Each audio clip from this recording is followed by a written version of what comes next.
말씀은 마태복음 1장 17절입니다. 마태복음 1장 17절입니다. 그런즉 모든 대수가 아브라함 때부터 다윗까지 14대요 다윗부터 바벨론으로 이거할 때까지 14대요 바벨론으로 이거한 후부터 그리스도까지 14대더라. 아멘. 다 같이 기도하시겠습니다. 참으로 좋으신 아버지 하나님 감사합니다. 오늘 이 시간 저희가 마태복음, 마가복음, 누가복음, 요한복음 4복음서에 대한 개요를 나갔습니다. 이제는 이 복음서에 나와 있는 이제 예수님의 행적을 따라서 한 소절 한 소절 이제 우리에게 들려주시는 그 귀한 음성과 그 귀한 말씀들을 보고 듣기를 원합니다. 정말 그 말씀 속에서 주님께서 행하신 모든 일들과 우리에게 전달하고자 하는 영적인 의미들을 우리가 깨달을 수 있도록 주님 역사하여 주옵소서. 이 한 시간에 정말 이 말씀대로 말미암아 저희의 생각과 마음들이 주의 말씀으로 변화될 수 있도록 주님 인도하여 주시길 원하오며 거룩하신 주 예수님의 이름으로 기도하였사옵나이다. 아멘. 자, 오늘 하나님 말씀은요, 마태복음, 마가복음, 누가복음 개요를 우리가 지난 시간에 3주간 걸쳐서 했고요. 이제 네 번째 시간으로서는 이제 예수님 탄생 전후 사건들에 대해서 이야기를 나눌 겁니다. 예수님 탄생의 전후의 사건을 보면 가장 먼저 나오는 게 마태복음에 같은 경우는 족보 이야기가 나옵니다. 여러분에게 지금 족보에 대해서 프린트해서 나눠드렸죠. 프린트해서 나눠드린 걸 보면 마태복음하고 누가복음에 대한 부분만 족보가 나와 있어요. 마태와 누가만이 족보를 기록해놨는데 마태복음과 누가복음의 족보를 한번 보면 마태복음 1장 1절에 아브라함과 다윗의 자손 예수 그리스도의 세계라고 시작을 합니다. 그죠? 그런데 반면에 누가복음에서 보면 누가복음 3장 23절에서 예수께서 가르침을 시작하실 때에 30절쯤 되니라. 사람들이 아는 대로 요셉의 아들이니 요셉의 이상은 헬리오, 그 이상은 마다시오, 그 이상은 레위요, 그 이상은 멜기요, 그 이상은 얀나요, 그 이상은 요셉이요. 지금 다른 게 마태복음의 족보는 아브라함의 족보부터 시작해갖고 예수님까지 내려옵니다. 그죠? 근데 누가복음은 거꾸로 예수님에서부터 시작해갖고 하나님에까지 올라갑니다. 누가복음 3장 38절에 보면 그 이상은 에노스요, 그 이상은 셋이요, 그 이상은 아담이요, 그 이상은 하나님이시니라 라고 얘기합니다. 왜 마태는 아브라함부터 시작해갖고 예수님으로 끝나고 누가는 예수님으로 시작해서 하나님으로 끝나는가 하는 문제가 있어요. 그건 왜 그러냐면 예수님의 족보를 쓴 마태는 이 복음서를 누구를 위해서 썼다고요? 그렇죠. 유대인들을 위해서 썼기 때문에 마태가 중심적으로 족보를 통해서 우리에게 보여주고자 했던 내용은 뭐냐면 예수님이 다윗의 후손으로 오셨다는 사실인 거예요. 예수님이 다윗의 후손으로 오셨다는 사실을 증거하기 위해서 아브라함 때부터 다윗까지, 다윗에서 또 예수님까지 족보를 기록을 한 겁니다. 그래서 수순으로 그냥 계속해서 아브라함 때부터 쭈르륵 순서대로 족보를 기록해 나간 반면에 누가복음에 나오는 족보는 대상이 누가복음을 쓸 때 누가가 누구를 대상으로 썼다 그랬죠? 이방인 또는 모든 인류라고 여러분에게 말씀을 드렸죠.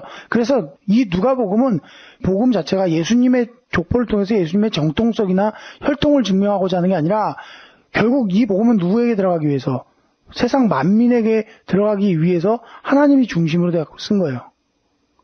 결국 복음의 중심은 시작은 누구다? 하나님이다. 모든 사람들에게 모든 인류에게 그러한 것들을 증거하기 위해서 결국은 누가복음은 그러한 복음적인 사실에 의해서 기록을 한 거고요. 반면에 마태는 왕으로 오신 예수님을 증거하기 위해서 썼다는 것을 기억하십시오. 그럼 족보를 우리가 보자면 이 기록의 특이점이 있어요. 마태복음과 누가복음에 나오는 복음의 특이점이 있는데 그 중에서도 먼저 마태복음에 대한 특이점을 한번 보자면 마태복음에 보면 뭐라고 나오냐면 우리가 지금 본문에 읽었던 대로 17절에 보면 그런즉 모든 대수가 아브라함 때부터 다윗까지 몇 대래요? 14대. 그리고 다윗 때부터 바벨론으로 이갈 때까지 14대. 진짜 14대인가요? 실제로 보면 14대가 아닙니다. 원래는 14대가 넘습니다. 실제로 보자면 유대 왕 중에서 5명의 이름이 빠져 있어요. 그 빠진 왕의 이름은 요아스 왕, 아마샤 왕, 아사랴 왕, 여호아하스, 여호야김. 요아스, 아마샤, 아샤랴, 여호아하스, 여호야김. 이 5명의 왕이 이름이 빠져 있어요. 근데 그 중에서 여호아하스와 여호야김은 형제입니다. 물론 왕이 올랐지만 형제고 이 왕들에 대해서는 정통적으로 왕으로 인정하지 않는 경향이 있어요. 왜냐하면 이제 느부갓네살 왕에 의해서 세워졌기 때문에 정통 왕으로 인정하지 않는 경향이 있습니다. 그래서 정통 왕으로 인정하지 않을 때는 3명. 잠깐 왕이었지만 섭정 왕이었지만 왕으로 인정받은 것까지 치면 5명의 족보가 누락된 거예요. 그런데 왜 굳이 마태는 14명이라는 숫자에다가 이렇게 초점을 맞추고자 했냐면 14라는 숫자의 의미가 있기 때문에 그래요. 다윗의 이름을 해석하면요. 다윗의 이름은 자음으로 3글자예요. 3글자. 히브리 알파벳으로 따지면 달레트하고 바우 달레트예요. 구절이 다윗이라는 발음을 읽으면 달레트, 바우, 달레트인데 이 히브리 문자는 각자 그 고유 숫자를 가지고 있는데 히브리 알파벳마다요. 그래서 달레트는 알파벳 4번째 문자예요. 알파벳 순서로 따지면 4번째 문자고 4라는 의미가 있습니다. 숫자 4. 그 다음에 바우는 알파벳의 6번째 문자고 숫자 6을 상징합니다. 여기 달레트가 몇 번 쓰였어요? 2번, 바우가 1번. 그러니까 달레트가 2번이니까 4를 의미하니까 8이겠죠. 그 다음에 바우는 6이니까 합치면 14가 됩니다. 14대라고 기록한 이유가 14라는 숫자가 바로 다윗의 이름의 음절이기 때문에 그래요. 그 음절의 숫자인 거예요, 결국은. 이해가시나요? 그러니까 결국은 예수님이 다윗의 왕권을 가지고 온, 다윗의 정확한 정통성을 가지고 온 후손이라는 것을 증명하기 위해서 일부러 14대에 맞춘 거예요. 실제로는 더 왕이 있었지만. 그걸 통해서 조금이나마 마태는 다윗의 왕가에서 태어난 다윗의 왕권을 가지고 오시는 예수님에 대해서 증거하기를 원했던 거예요. 실제로는요, 이게 왜 이렇게 족보를 기록해야 했는가 하면은 또 족보를 기록할 수밖에 없었던 이유가 당시 예수님 당시의 왕이 누구였냐면 헤롯이었어요, 헤롯. 근데 헤롯은 원래 유대인이 아니라 이두메 출신입니다. 이두메 출신이라 하면 에돔 족속이에요. 에돔 족속이 누구냐면 바로 에서에게서 출생된 후손들, 야곱의 형이죠. 그렇기 때문에 에돔 족속은 유대인들하고는 전혀 다른 민족인데 어쩌다가 그가 유대에 흘러 들어와서 유대의 왕이 됩니다. 헤롯 대왕이 되죠. 그랬기 때문에 그는 늘 정통성에 시달렸어요. 같은 유대 출신이 아니었기 때문에 정통성에 굉장히 많이 문제 제기를 받고 있었고 유대인들의 저항을 받고 있었습니다. 그래서 그는 이 문제를 해결하기 위해서 족보가 기록된 창고를 태워 없앱니다. 왜냐하면 자기가 정통성을 내세우지 못하니까 족보가 없으니까 반대로 다른 사람들의 족보를 태워버리면서 정통성을 훼손시켜버린 거예요. 그러니까 누구도 나는 유대인의 누구 족보로 누구의 후손으로 누구 이런 거 없애버리려고. 그러다 보니까 그 이후에 많은 사람들이 다윗의 족보를 자기 족보로 인용을 합니다. 왜냐하면 다윗이 왕가의 족보니까요, 실제적으로. 그렇기 때문에 많은 사람들이 자기가 다윗의 자손이라고, 다윗의 후손이라고 주장하는 사람들이 늘어나기 시작했습니다. 그래서 마태는 그러한 상황 속에서 진짜 누가 다윗의 직계 자손인가 확실한 것에 대한 증거를 보기 위해서 족보에 대해서 자세히 기록한 거예요. 그래서 아브라함과 다윗에 대한 얘기를 쭉 가면서 14대로 끊어서 얘기를 하면서 다윗의 후손이 맞다라고 이야기를 하고 있는 겁니다. 그 다음 누가복음에 가서 보시면요. 누가복음의 족보를 보면 누가복음의 족보의 특징은 역순으로 기록했다는 얘기죠. 첫 번째 보면요. 예수님의 이상은 누구예요? 요셉이죠. 그죠? 요셉의 이상은 누구라고 나와요? 헬리라고 나옵니다. 누가복음 3장 23절에 요셉의 이상은 헬리라고 나오는데 반면에 마태복음 1장 16절에 보면 야곱은 마리의 남편 요셉을 낳았으니라고 하면서 요셉의 아버지가 누구라고 얘기해요? 야곱이라고 얘기를 합니다. 그러니까 마태복음에서는 요셉의 아버지가 야곱인데 누가복음에서는 요셉의 이상은 헬리라고 기록합니다. 이건 왜 그러냐면 마태복음에 나오는 야곱이 실제 요셉의 아버지입니다. 누가복음에 나오는 헬리라는 인물은 누구냐면 요셉의 장인입니다.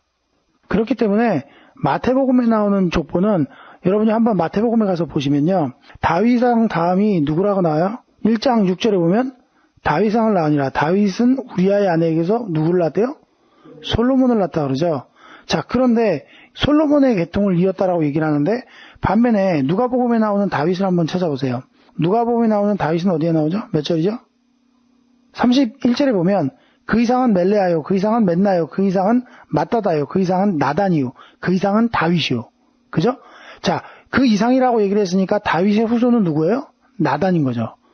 차이점을 보면 다윗의 후손을 누가복음에서는 나단으로 기록되어 있고 마태복음에서는 솔로몬으로 기록되어 있는 거예요. 결국 이 두 사람의 인물이 차이인데 이게 어떻게 된 거냐면 솔로몬은 다윗의 정통 왕가를 이은 아들이에요. 둘 다 똑같은 아들입니다. 똑같이 누구에게서 낳은 아들이냐면 우리아의 아내 밧사바에게서 낳은 아들이에요. 둘 다. 그런데 솔로몬이 형이고 나단이 동생이에요. 한 형제예요. 한 형제인데 나단은 왕위를 이어받지 못한 왕자고 솔로몬은 왕위를 이어받은 왕자인 거예요. 그러니까 결국은 이게 무슨 얘기냐면 마리아도 다윗의 계통이고 요셉도 다윗의 계통이에요. 그렇기 때문에 지난 시간에 우리가 그 기초신앙에서 배울 때 예수님이 동정녀 탄생을 하셨지만 사실 요셉하고 아무런 상관이 없었죠. 그럼에도 불구하고 예수님이 왜 다윗의 후손이라고 부름받냐면 바로 마리아 역시도 다윗의 후손이기 때문인 거예요. 엄밀히 따지면. 요셉이나 마리아는 둘 다 다윗의 후손입니다. 단지 누가는 마리아 쪽 계보를 인용을 했고 마태는 솔로몬 계통의 족보를 인용한 거예요. 결국 그것을 통해서 이야기하고자 하는 초점이 벌써 드러나죠. 마태는 예수님을 왕권을 가지고 오는 예수님을 증거하다 보니까 왕가의 족보를 자꾸 인용을 하는 거고 누가는 반면에 인류를 위해서 오신 예수님을 증거하다 보니까 사람의 족보, 마리아의 족보를 인용을 하는 겁니다. 그래서 우리가 이러한 족보의 차이점을 알고 읽어야 돼요. 이 족보를 기록함으로 인해서 마태는 왕으로 오신 예수님을 증거하는 데 아주 초점을 맞춰서 기록을 했고 반면에 마가는 이방인들에게 복음을 증거하기 위해서 인류를 위해 오신 예수님을 증거하기 위해서 이렇게 누가복음에는 마리아의 족보를 인용했다는 것을 기억하십시오. 이게 예수님의 족보에 대한 차이고요. 그 다음에 보면 예수님의 탄생사건 이전에 세례 요한의 출생고지 사건이 나와 있습니다. 이 세례 요한의 출생고지 사건은요. 누가복음 1장 5절에서 25절까지 나와 있어요. 한번 가서 보실까요? 성경을 찾아가 보죠. 누가복음 1장 5절에서 25절. 누가복음 1장 5절에서 25절을 제가 한번 읽어볼게요.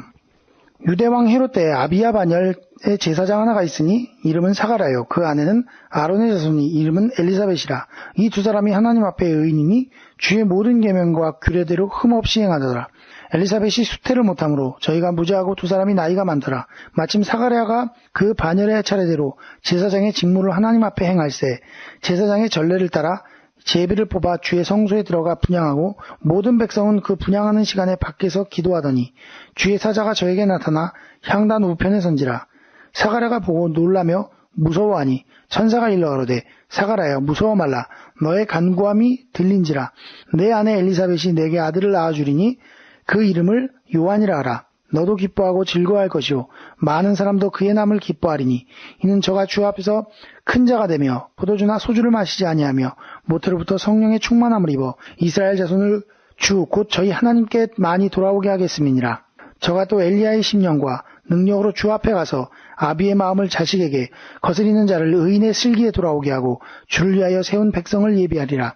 사가랴가 천사에게 이르되 내가 이것을 어떻게 알리오? 내가 듣고 내 아내도 나이가 많으니이다. 천사가 대답하여 가로되 나는 하나님 앞에 섰는 가브리엘이라. 이 좋은 소식을 전하여 내게 말하라고 보내심을 입었노라.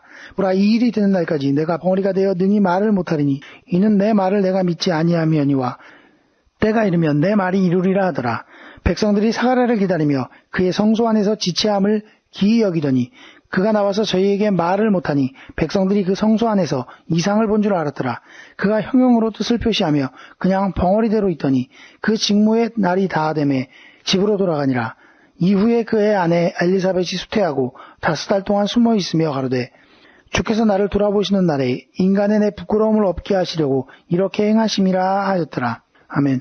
자, 여기에 보면요. 세례 요한의 출생 예고가 나와 있어요. 그죠? 세례 요한이 태어날 것이 바로 누가복음 1장 5절에서 25절인데 이 내용은요. 누가복음밖에 없어요.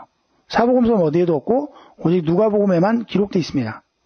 누가는 이제 모든 인류에게 이 복음을 증거해야 하다 보니까 예수님이 탄생 배경에 대해서 사람들한테 설명을 해주는 겁니다. 마태는 굳이 예수님의 배경에 대해서 설명하려 하지 않습니다. 하지만 누가는 사람들에게 예수님의 출생 배경이나 그 당시 상황에 대해서 설명을 하고자 합니다. 독자의 이해를 돕기 위해서. 그래서 세례 요한이 누군지 얘기를 해야 세례 요한한테 세례를 받는 예수님에 대해서도 이해할 수 있을 거기 때문에 세례 요한에 대한 이야기를 먼저 기록하는 겁니다. 그래서 첫 번째 나오는 게 세례 요한의 수태고지예요. 수태고지라 하면 여러분 알다시피 이미 태어날 것을, 그러니까 임신할 것을 알려준 것이 바로 수태고지죠. 자, 누가는 좀 전에 말씀드린 대로 그런 다른 복음서와는 다르게 세례 요한의 출생이 하나님의 오랜 계획임을 증거하고자 합니다. 단순히 그냥 된 일이 아니라 하나님의 오랜 계획에 의해서 된 것이라고 증명을 하는데, 이 세례 요한의 출생은 말라기서에 기록되어 있어요. 말라기서 3장 1절을 누가 한번 읽어보십시오. 말라기서 3장 1절이요. 만군의 여호와가 이르노라. 보라, 내가 내 사자를 보내리니 그가 내 앞에서 길을 예비할 것이요 또 너희의 구하는 바 주가 호련히 그 전에 임하리니 곧 너희의 사모하는 바 언약의 사자가 임할 것이라. 자, 거기에 나와 있는 언약의 사자, 이게 바로 세례 요한이에요. 근데 거기서는 이 세례 요한이 아니라 하나님이 누구를 보낸다 그래요? 엘리야를 보낸다고 더 읽어보면 나오거든요. 엘리야를 보낼 것이라고 얘기하는데, 엘리야를 보낸다는 얘기는 진짜 엘리야를 보내는 게 아니고요. 엘리야가 가졌던 사명. 엘리야가 가졌던 사명이 뭐예요? 엘리야가 가졌던 사명이 뭐예요? 잘 모르시죠? 세례 요한에 대한 사명은요, 말라기 4장 5절에서 6절에서 보면 엘리야를 보내겠다는 약속을 따라서 하나님이 세례 요한을 보냅니다. 엘리야는 당시에 이스라엘 백성들이 바알이 하나님인지 여호와가 하나님인지 구분하지 못하고 있을 때 갈멜산에서 재물에 불 붙는 문제로 인해서 시험을 하죠. 서로 내기를 하죠. 그래서 엘리야가 승리해서 바알의 선지자와 아세라를 섬기는 우상 숭배자들을 850명을 쳐서 죽입니다. 결국 지금 그 사건을 통해서 이스라엘 백성들이 그때부터 바알이 하나님이 아니라 여호와가 하나님인 것을 깨닫고 하나님께로 돌아옵니다.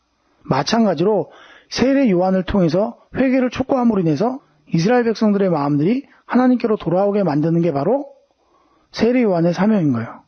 그렇기 때문에 엘리야를 보냈다고 한 것은 진짜 엘리야를 보내겠다는 것이 아니라 엘리야가 가졌던 사명, 엘리야가 해야 했던 사명을 그대로 세례 요한이 와서 할 것이라는 이야기예요. 실제로도 세례 요한의 사명은 이스라엘 백성들의 마음을 하나님께로 돌이키는 거였습니다. 자, 그 다음 사건에 가서 보시면요, 예수님의 출생 예고가 나와 있는데 누가복음 1장 26절에서 38절까지입니다. 다시 한번 누가복음 1장 26절에서 38절까지 제가 한번 읽어보도록 하겠습니다. 누가복음 26장에서 38절까지 보시면, 여섯째 달에 천사 가브리엘이 하나님의 보내심을 받들어 갈릴리 나사렛이라는 동네에 가서 다윗의 자손 요셉이라 하는 사람과 정혼한 처녀에게 이르니 그 처녀의 이름은 마리아라. 그에게 들어가 가로되 은혜를 받은 자여 평안할지어다. 주께서 너와 함께 하시도다 하니, 처녀가 그 말을 듣고 놀라 이런 인사가 어찌 민고 생각하네. 천사가 일러 가로되 마리아여 무서워 말라. 내가 하나님께 은혜를 얻었느니라. 보라, 내가 수태하여 아들을 낳으리니 그 이름을 예수라 하라. 저가 큰 자가 되고 지극히 높으신 이의 아들이라 일컬을 것이요 주 하나님께서 그 조상 다윗의 위를 저에게 주시리니 영원히 야곱의 집에 왕노릇 하실 것이며 그 나라가 무궁하리라. 마리아가 천사에게 말하되 나는 사내를 알지 못하니 어찌 이 일이 있으리이까. 천사가 대답하여 가로되 성령이 내게 임하시고 지극히 높으신 이의 능력이 너를 덮으시리니 이러므로 나실파 거룩한 자는 하나님의 아들이라 일컬으리라. 보라, 내 친족 엘리사벳도 늙어서 아들을 배었느니라. 본래 수태하지 못한다 하더니가 이미 여섯째 딸이 되었나니 대저 하나님의 모든 말씀은 능치 못하심이 없느니라. 마리아가 가로되 주의 계집 종료니 말씀대로 내게 이루어지리다 하매 천사가 떠나가니라. 여기 나와 있는 예수님의 그 출생 예고, 세례 요한의 출생 예고에 이어서 그 다음에 예수님에 대한 출생 예고가 나와 있는데, 이 출생 예고에 대한 의미는 여러분 이미 기초신앙 과정에서 여러분에게 설명을 드렸죠. 다시 한번 또 설명을 드리자면, 예수님의 수태고지에 대한 이야기를 기록하는 이유는 바로 예수님이 처녀의 몸에서 잉태했던 사실을 증거하기 위해서요. 처녀의 몸에서 잉태했다는 사실을 증거하는 목적은 또 뭐냐면 예수님이 죄 없이 출생하셨다는 것을 증명하기 위한 목적인 거예요. 그게 무슨 얘기냐면, 여러분 알다시피 우리는 태어나면서 부모에게서 죄를 전가받습니다. 유전제죠. 그래서 그 죄를 태어날 때부터 우리 인간은 누구나 다 죄인이에요. 아버지의 죄나 어머니의 죄를 다 우리는 물려받았기 때문에 우리도 태어나면서부터 죄인일 수밖에 없는데, 그렇게 따지면 예수님도 결국은 부모님의 죄를 물려받아서 죄인일 수밖에 없어요. 그죠? 아버지 쪽인 요셉하고는 마리아가 정상적인 육체적인 관계를 통해서 태어난 게 아니기 때문에 요셉의 죄는 전가받지 않지만 대신에 마리아의 죄는 전가받았을 겁니다. 그런데 우리가 여기서 기억해야 될 것은, 마리아가 예수님을 잉태하기 전에 무슨 사건이 있었다? 하나님으로부터 칭의를 받는, 의롭다함을 받는, 다시 얘기하면 죄를 용서함 받는 사건이 있었고, 그가 지은 죄를 다 용서함 받고 예수님을 잉태했다면 예수님에게 죄가 전가될 필요성이 없었겠죠. 그렇기 때문에 우리는 이 사건을 이해하기 위해서 우리는 마리아에게 뭐가 있었는지 깨달아야 돼요. 은혜가 있었다는 사실을 기억해야 돼요. 성경에 보면 마리아에게 뭐라고 얘기해요? 28절에 들어가 가로되 은혜를 받은 자여 평안할지어다 라고 이야기합니다. 그러면서 또 이 얘기를 하면서 30절에서 또 내가 하나님께 은혜를 얻었다라고 얘기합니다. 여기에 나오는 은혜는 어떤 은혜예요?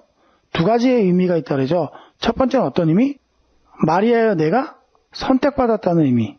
첫 번째는 선택의 의미가 있고요. 두 번째는 선택했음으로 말미암아 은혜로 말미암아 죄사함 당하는 것.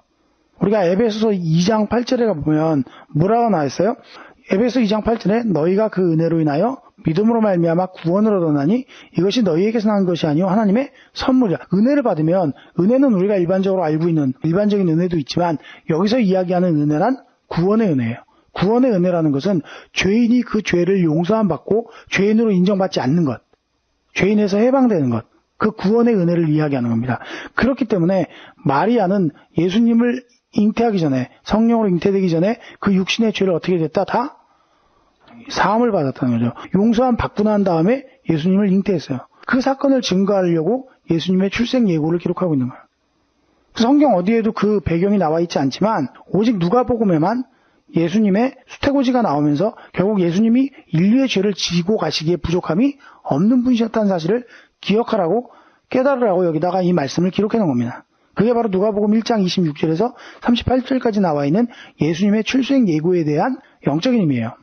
그래서 우리는 예수님이 우리의 죄를 전가받으시기에 전혀 부족함 없는 합당한 분이라는 사실을 확실히 믿고 깨달을 수 있는 겁니다. 그 다음 나오는 사건은요. 누가복음 1장 39절에서 59절에 나오는 엘리사벳의 방문. 마리아가 엘리사벳을 방문하죠. 마리아의 엘리사벳 방문이 바로 누가복음 1장 39절에서 56절까지 나오는 사건입니다. 이건 역시도 바로 누가복음에만 나와 있어요.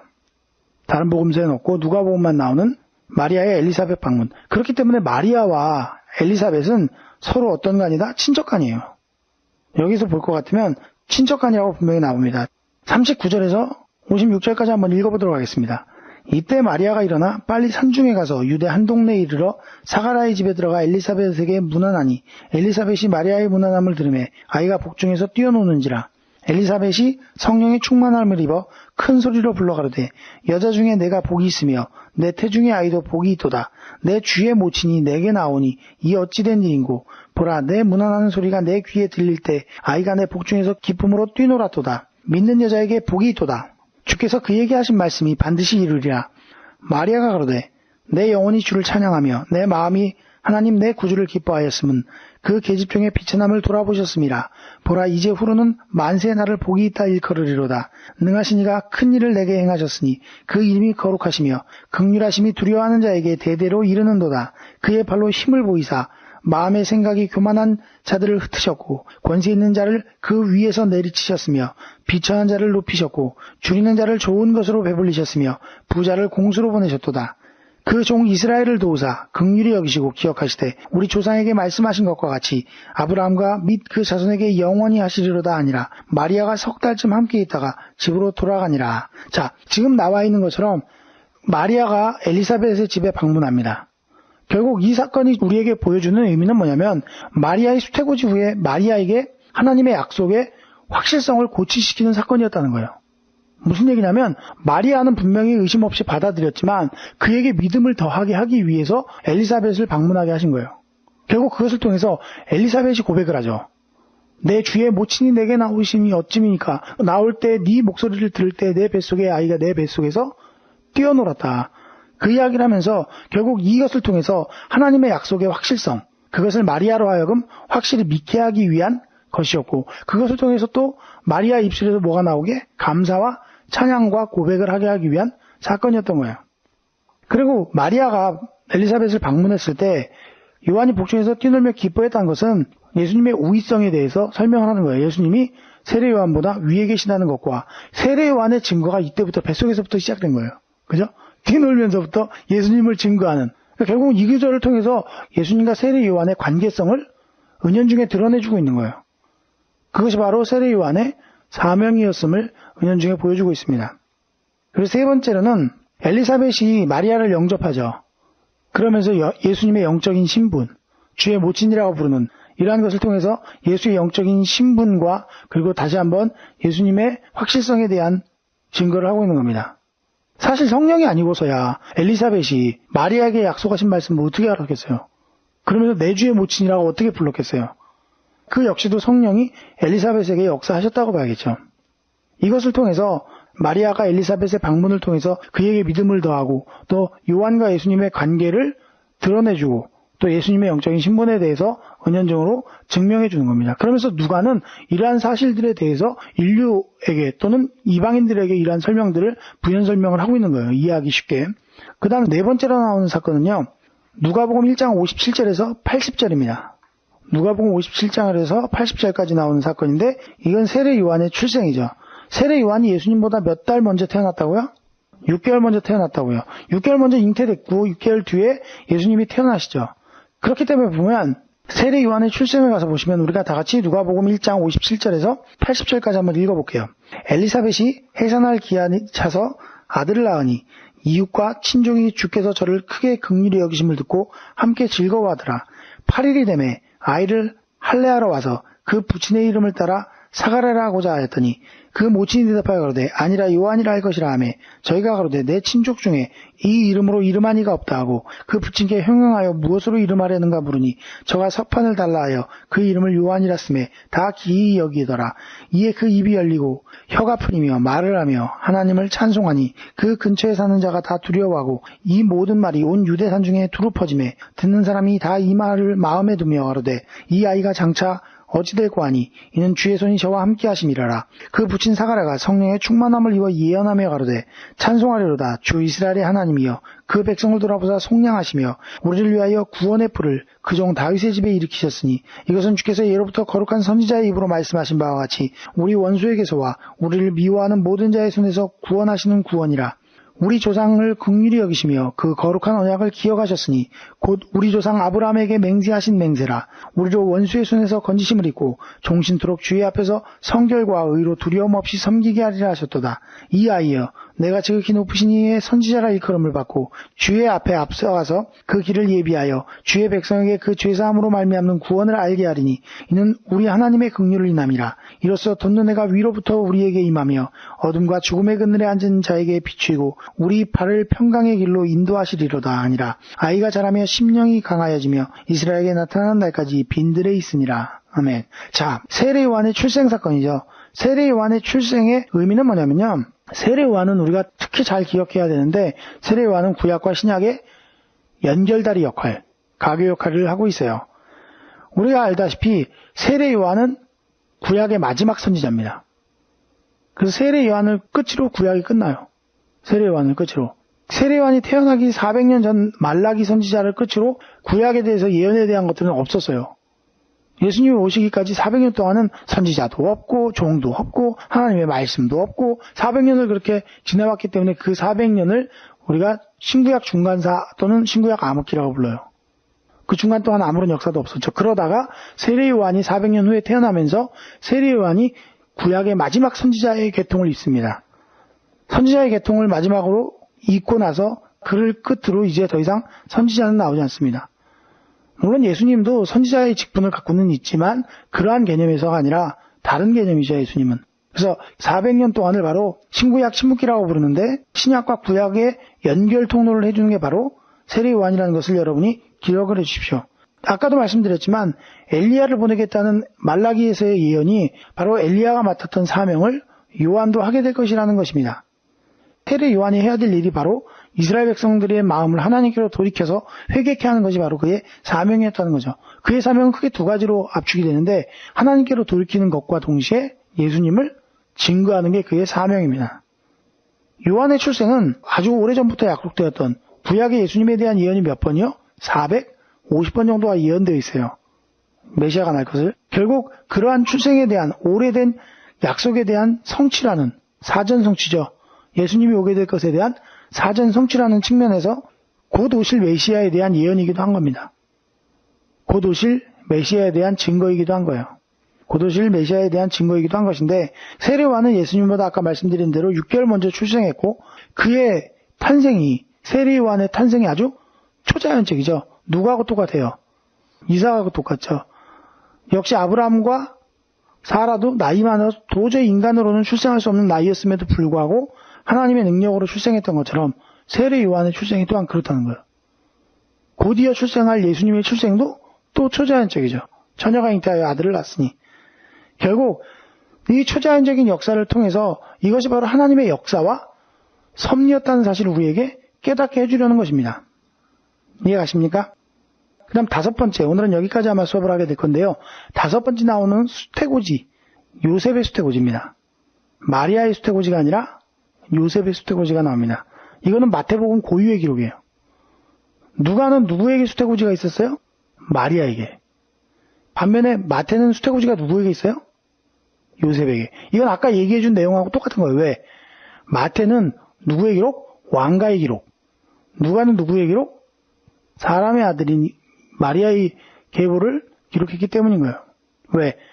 마리아는 왕의 계통을 잊지 못한 다른 계보잖아요. 그렇기 때문에 수태고지가 누가복음은 마리아에게 가는 것이고, 반면에 마태는 요셉에게 있었던 수태고지를 기록하는 겁니다. 마태복음 1장 18절에서 25절까지 한번 가서 보시죠. 마태복음 1장 18절에서 25절까지 제가 읽어볼게요. 예수 그리스도의 나심은 이러하니라. 그 모친 마리아가 요셉과 정혼하고 동거하기 전에 성령으로 잉태한 것이 나타났더니 그 남편 요셉은 의로운 사람이라 저를 드러내지 아니하고 가만히 끊고자 하여 이 일을 생각할 때 주의 사자가 현명하여 가로되 다윗의 자손 요셉아 내 아내 마리아 들여오기를 무서워 말라. 저에게 잉태된 자는 성령으로 된 것이니라. 아들을 낳으리니 이름을 예수라 하라. 이는 그가 자기 백성을 저희 죄에서 구원할 자심이라 하니라. 이 모든 일에 된 것은 주께서 선지자로 하신 말씀을 이루려 하심이니 가라사대 보라 처녀가 잉태하여 아들을 낳을 것이요 그 이름을 임마누엘이라 하리라 하셨으니 이를 번역한즉 하나님이 우리와 함께 계시다 함이라. 요셉이 잠을 깨어 일어나서 주의 사자의 분부대로 행하며 그 아내를 데려왔으나 아들을 낳기까지 동침하지 아니하였더니 낳음의 이름을 예수라 하니라. 아까 말씀드린 대로 마태복음에 나오는 수태고지는 바로 왕가의 족보를 인용했기 때문에 수태고지 자체도 요셉에게 갑니다. 그래서 요셉에게 이 수태고지를 지금 해주는 장면이 나와 있는데, 당시 유대의 혼인법은 어떠냐면요, 결혼하기 1년 전에, 그러니까 혼인잔치를 벌이죠. 혼인잔치는 대개 일주일에서 짧으면 일주일, 길면 한 달입니다.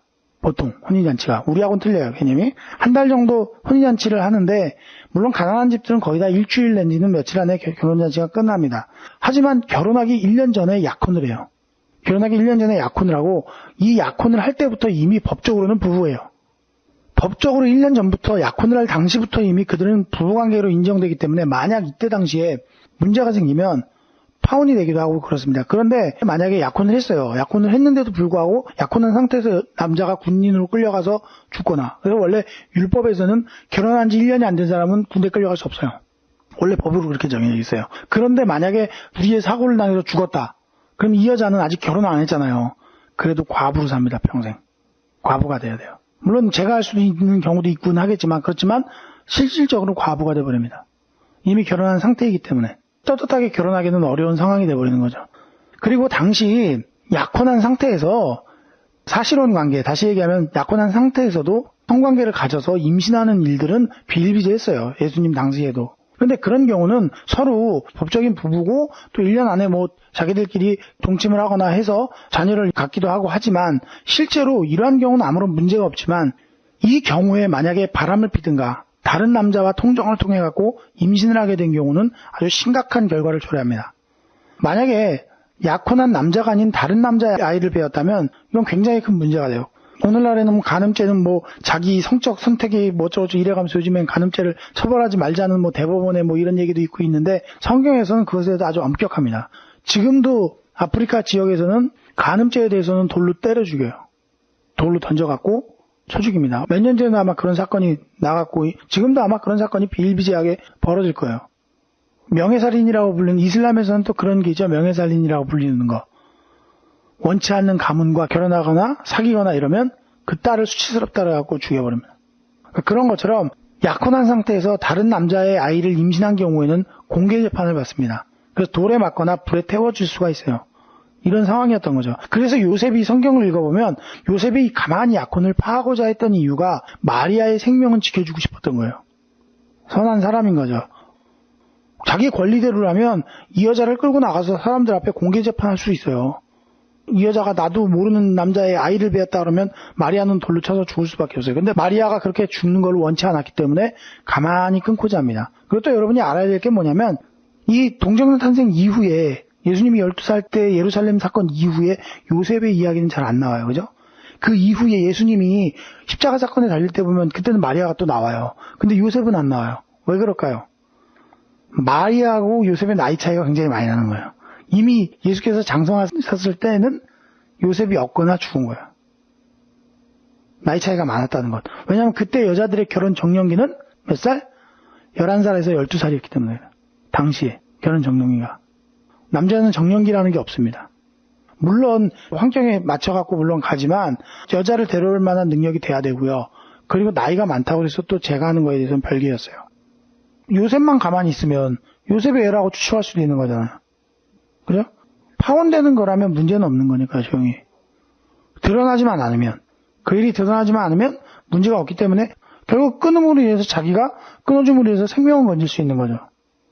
자기가 입만 뻥끗하지 않으면 내 애가 아니다 또는 간음죄로 만약에 바람을 핀 거라고 쳐서 다른 남자의 아이를 뱄다고 칩시다. 근데 본인이 만약에 내 애라고 또는 남의 애라고 긍정도 부정도 안 하면 다른 사람들은 누구 애라고 생각하겠어요? 요셉 애라고 생각하겠죠. 왜? 둘이 약혼하고 있었으니까. 당시에 또 그러한 출산은 비일비재했으니까. 돌에 맞아 죽거나 불에 태워질 이유는 없는 거예요. 이해가 되셨나요? 자, 이를 통해서 마태는 예수님이 성령으로 잉태된 다윗의 후손이라는 사실을 증거하기를 원하는 겁니다. 그래서 왕으로 오실 메시아라는 사실을 증거하고 그러한 사건을 확실하게 우리에게 인식을 시켜주기 위해서 요셉의 족보를 인용하고 있는 거예요.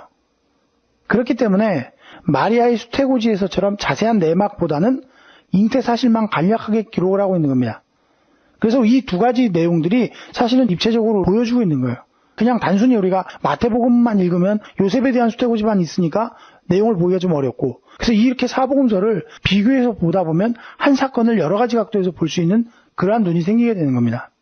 오늘은 예수님의 탄생 전 사건들에 대해서 세례 요한의 출생과 그리고 족보 이야기와 또 요셉의 수태고지까지 여러분과 말씀을 나눴고요. 다음 시간에는 예수님의 탄생을 집중적으로 여러분과 말씀을 나가도록 하겠습니다. 그리고 예수님이 예루살렘 방문한 사건 12살 때의 기록까지 해서 나머지 내용은 다음 주에 수업을 나가도록 하겠습니다. 오늘은 여기까지 하겠고요. 질문 있으시면 질문하셔도 되고요.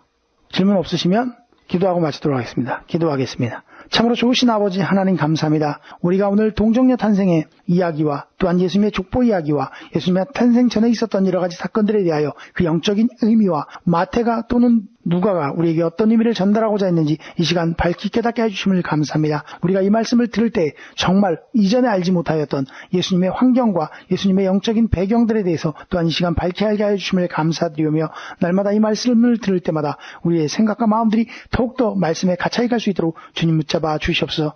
오로지 이 시간 함께 해주심을 감사드리며 거룩하신 우리 주 예수님의 이름으로 기도하였사옵나이다. 아멘. 구독, 좋아요, 알림 설정 해주세요. Subscribe, like, set notifications.